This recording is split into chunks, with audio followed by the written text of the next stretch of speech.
Hey guys, what's going on? This is Jonathan here from Team Biohazard. I'm going to be giving you my deck profile for shaddolls for the fall 2014 format. This is a lightsworn variant. From what I've tested, what I have in here works fairly well. The mill engine helps to pop off the effects. Maybe making a few changes, and I have a few proxies. I'll be listing them as I go.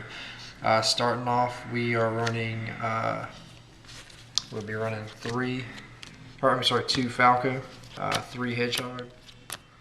We're going to be running Trip Beast, maybe dropping one of those for second Rainbow Karibo. Running Double Dragon, Double Squamata, and that's all for the Shaddoll engine. For the lightsworn engine, I play 3 Lumina, 2 Raiden, 2 Felice, 1 Minerva, 1 Lila, 1 Aaron. I also run 1 copy of Armageddon Knight. I have considered using Mathematician because in the mirror match, Super Poly is a real threat. It's also good though in the sense that you can drop this ditching card plus Shadow Fusion into Winda. I do like it in that sense. When we get more support next set, I may drop it for Mathematician. It is also grabbable by a Rhoda if I decide to run a Rhoda. I was running them at one time. 1 copy of Rainbow Karibo, maybe going to 2. Very good. It's a light. It's a target for Shadow Fusion. It has the hand and graveyard effects. Can help you in a big way if you need to get your flip effects off. You don't want your tuner, your Gusto to die, or your Falco to die. You can use this, save them, flip them, get the effects, summon, make Goyo, make a 7, anything you need. Running 2 copies of Cephalon, really good card in the deck. You normally meet the requirements for this pretty fast, so opening up with it is really decent. It can also grab from the graveyard, construct, because it's a fairy target. It negates the effect and makes it a 4,000 beater. If you can drop one of these, you can get pretty much game if there's nothing to stop it. Also running 1 copy of BLS, because why not? It's busted. That's all for the monster lineup. For the spells, running 3 copies of Shadow Fusion, 2 busted.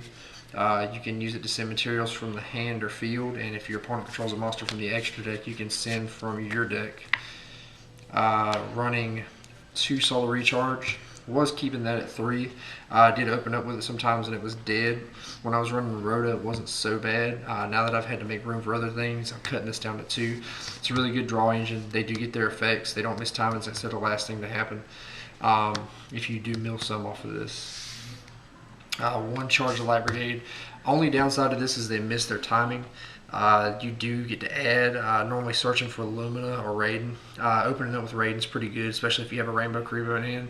You can get 4 mills. You're normally going to hit at least 1 Shadow. Set up with your Falco plays, plus with Beast. Pop back row with Dragon. And with Hedgehog. It's pretty good, just being able, in itself alone, to be able to get your lightsworn targets early. 2 copies of Soul Charge, really good card for the fact that you mill so much.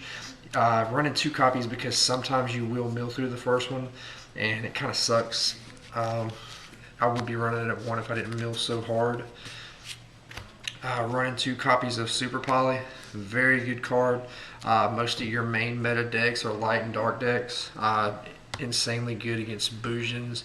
They can't chain a response to it. Good against the Telenites. Really good against, if you can stop Evil Swarms from putting an Ophion on board. When they go to make their plays, you can just suck up their monster. 1 copy of Foolish. 1 Allure of Darkness.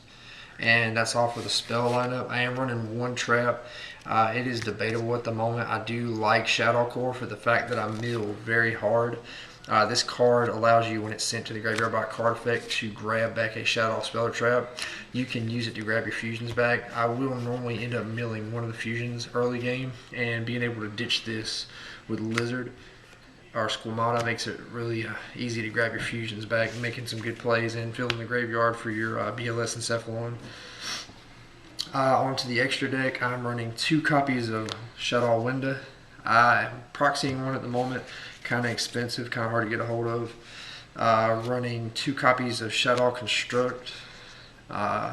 Very good card. Really easy to super poly into. It's awesome right now. Running 1 Armades, 1 Goyo, 1 Michael.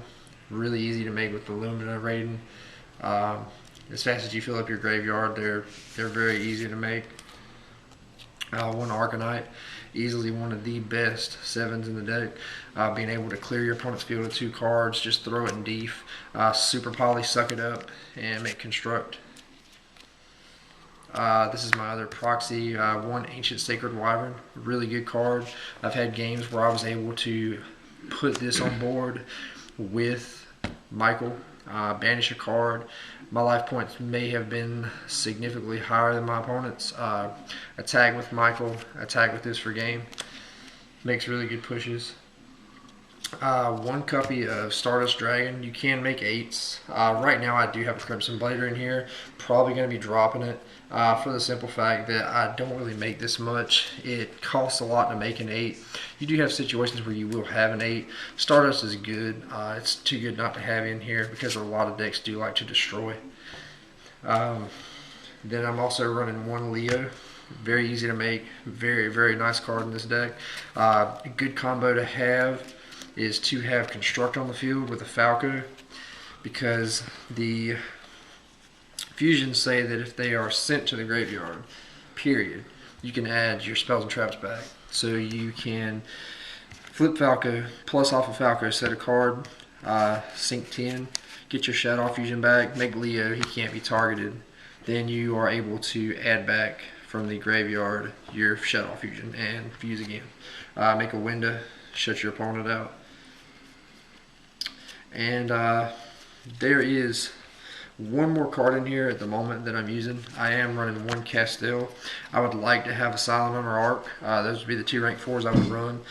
Simply because there are times where you have to soul charge to be able to deal with the excessive back row. The deck does handle soul charge really well for the simple fact that you can normally block a lot of attack coming in. It normally keeps a good field presence. Soul charging into this or Silent Honor helps you to still be able to make a viable play, not being able to attack with the downside to soul charge.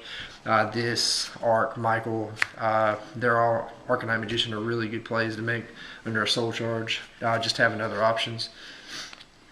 And I don't have a sideboard up currently. I am thinking about it, taking suggestions from the team. If anybody has any suggestions for the deck, please let me know. Please feel free to playtest, give me some feedback on it, and we'll see you guys later.